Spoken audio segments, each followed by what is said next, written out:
Dans ce bloc opératoire, une opération de neuroradiologie interventionnelle. Sur la table d'opération, le traitement d'un anévrisme intracrânien.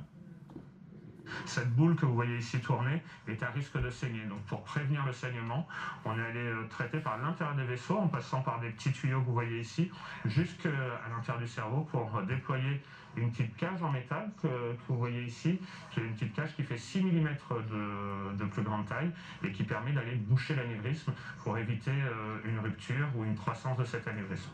Une opération retransmise en direct à l'occasion du Congrès international de neuroradiologie interventionnelle qui se déroule en ce moment à Lisbonne. Le CHU de Limoges est parmi les 3 centres sélectionnés pour diffuser cette opération. Cette technique a été développée à Limoges. Elle a offert beaucoup de services, d'avantages pour des patients qui avaient ce genre de malformation. Nos patients viennent du monde entier. Les médecins viennent du monde entier aussi pour apprendre la technique.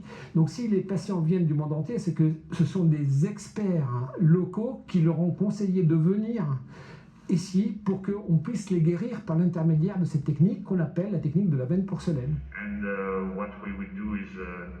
Toute la communication se passe en anglais avec un maximum de sécurité pour le patient. Tout a été vraiment préparé, on a fait des répétitions sur des simulations 3D, sur des flow modèles, et donc ça nous permet d'avoir les traitements le plus adaptés dans des stratégies sur un anévrisme comme celui-ci, qui est très compliqué et qui, il y a quelques années, aurait nécessité d'ouvrir le crâne pour aller clipper les artères. Une reconnaissance internationale pour le service de neuroradiologie interventionnelle du CHU de Limoges, avec l'objectif de mieux prendre en charge cette pathologie. La suite maintenant de ce procès aux assises de la